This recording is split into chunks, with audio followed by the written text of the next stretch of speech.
If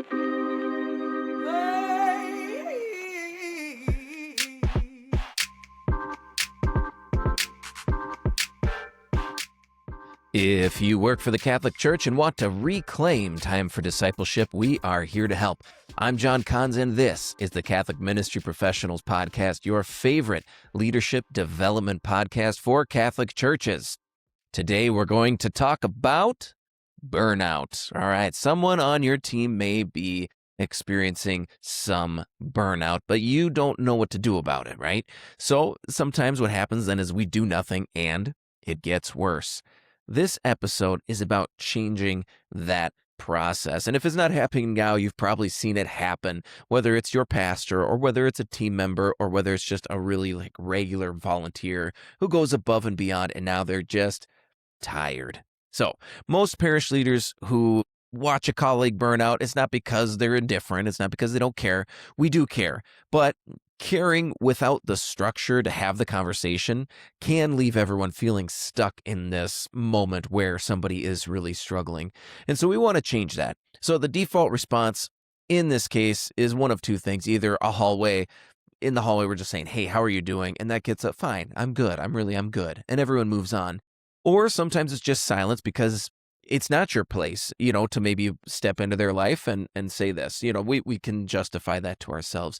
But neither of these helps. And in the meantime, that pastor is going to get more withdrawn. The DRE maybe misses another deadline, or the youth minister, misses another deadline. And the energy in the room just kind of drops when this person's around. Everybody sees it, but nobody's naming it, nobody's addressing it, and we're not stepping in to help fix it. The problem isn't awareness. We see this going on.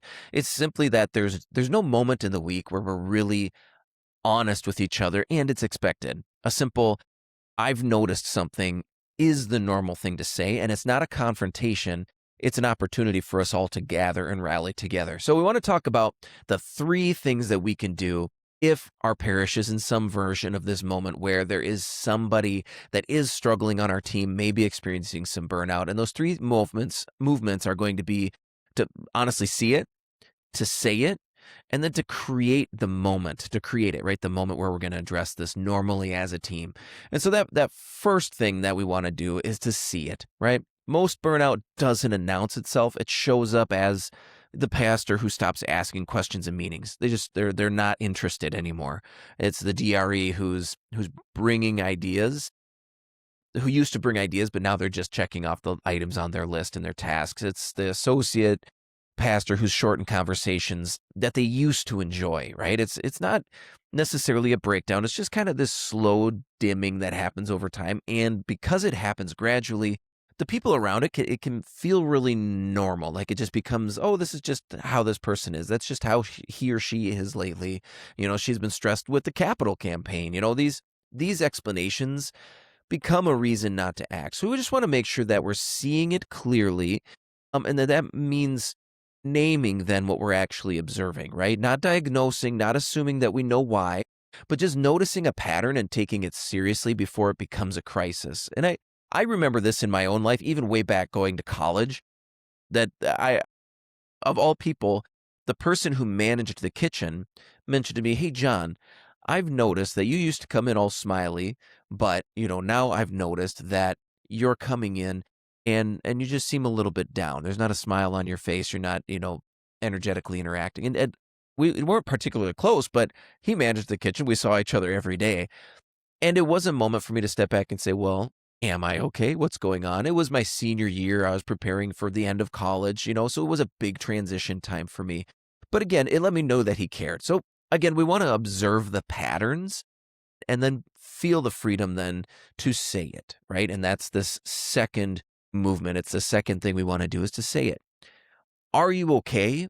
Is not the conversation. That's really easy to deflect. And I can be the first to admit that I'll just offer it up, right? I'm just going to suffer through it. And it also puts the burden on the person who's already struggling to self-diagnose, to kind of this what's going on. Nobody who's burning out says, no, I'm not, right? The difference is the specificity. We don't want to just say, are you okay? We want to say, I've noticed that you seem distant in our last few meetings. I'm not trying to put you on the spot. I just want to make sure that we're not missing something that you need. that's not a confrontation. It's an observation with an open door. It invites the person to truly enter into a dialogue with you. It names what you see. It's not an accusation. And it shifts the question from just, are you okay, to what can we do about this? The courage to say it has to come from the relationship too. And that's another thing that needs to be said, is that a lot of the times the reason we don't say it is because that relationship doesn't already exist. Sometimes we're just working next to each other and not truly growing in relationship and accompaniment with one another, which is why the conversation can feel like a confrontation. So again, that relationship should be built before that moment arrives. And that leads to our third thing, which is to create that moment, to build it into our day, right? The conversation in the second thing only works if it doesn't come out of nowhere.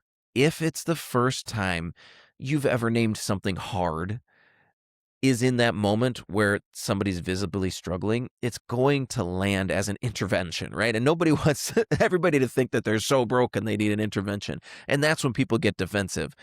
The staff meeting is where you can build this into and structure this relational infrastructure in before you need it. So it's not a feelings check-in, it's not a therapy session.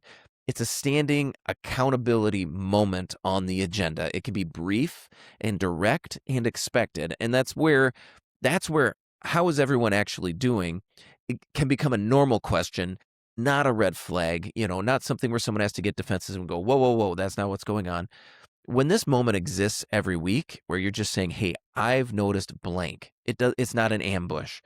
It's the next thing on the agenda. It's the next thing in the meeting. And the person on the receiving end, having seen it play out a few times, can know that this is just a part of how the team operates together. It's this permission is built into the structure. And so I want to talk a little bit about how this might look in practice, because your situation might not fit exactly what we've discussed. But I want you to consider how this plays out then. There may be a pastor, maybe your pastor just hasn't said much in the last 3 meetings. They're just kind of sitting there. And at the accountability check-in, maybe the pastoral associate can say, Father, you've been quiet lately, not trying to pile on, but is there something we could take off your plate this week? Again, that question only lands well if it's not the first hard thing ever said in the room. And that's why we need to commit to doing this every week in some way, shape, or form. And it doesn't always have to be something as big as it seems like someone's having a midlife crisis or whatever like that. But just, hey, I've noticed you've been a little withdrawn. You've been a little quiet. Is there something that we can take off your plate to give you a little more freedom? Maybe more time for prayer, whatever it might be. Another example might be the DRA, who's been running the RCIA program since 30 years ago and is visibly worn down. So at the check-in, whoever's running the meeting might say, I've noticed you're carrying a lot right now. What would it look like to get some help in the room before Christmas to kind of like lighten the load here? And that's again, it's not a performance review. They're not saying you're failing. It's the team taking responsibility for one of its own, right? It's having those conversations.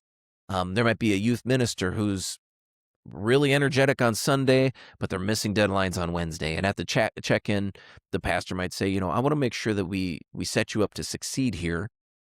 Tell me what your week actually looks like. That structure of having this conversation gives the pastor permission to ask without feeling like it's surveillance. It gives the team the opportunity to share their wisdom without it being an attack or saying like you're dumb and new and you don't know what you're doing. It's these are the moments that make accompaniment concrete. Not just a philosophy or a good feeling of like, yeah, we got each other's backs. It's a scheduled moment where honesty is expected and accountability is built and baked into the rhythm of our team. And with that, I think we can move on to the devil's advocate. And you might be saying, John, this sounds good in theory, but you're asking me to turn a staff meeting into a support group. We have actual work that we need to get through. So if I open that door, though, every week, we'll never get to the agenda. It'll become a 45-minute complaint session that I have to sit through. But here's the problem with that objection, is that you already are going to probably have some of those conversations.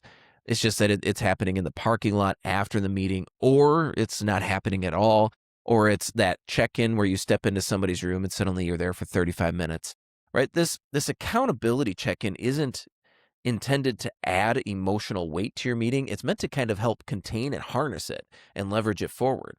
2 to 10 minutes on the agenda can be the difference between a team that addresses things really directly and finds solutions for problems, and a team that just manages things quietly until someone quits or breaks down or just simply refuses to be accountable to the work that they were hired to do. So this meeting shouldn't become a support group. That's not what it's about. Yes, someone's spouse gets recently diagnosed with cancer. We might need to take a little more time to process that and be there as a group. That said, most things that happen and lead to burnout aren't the end of the world. They're little things that could be adjusted if the proper time and attention are given to them in a sustainable way where people can enter into accountability willingly. So again, this should become a place and a time where the adults that work in the parish who are called to the same mission can tell the truth to each other. And of course, we never want to leave you without some actionable steps that you can take action on today based on our conversation. So, step 1, look at your staff meeting agenda. If there's no standing accountability check-in where we can say, hey, I've noticed this pattern, what can we do to remedy this in the future, and be able to follow up on it to know that that's going to happen again next week, add one in. 2 minutes, 10 minutes, 15 minutes, whatever it is, put it on next week's agenda before you go to bed tonight. And I promise it's probably going to be one of the most fruitful parts of your meetings as we get accustomed to it and used to it as a team. And we see it as an opportunity to call each other onward and upward. Now, the second thing you can do is to share this episode with your priest or a friend in ministry that could benefit with it. And finally, if you would like help building that meeting structure that makes this possible, you can book a discovery call at CatholicMinistryProfessionals.com.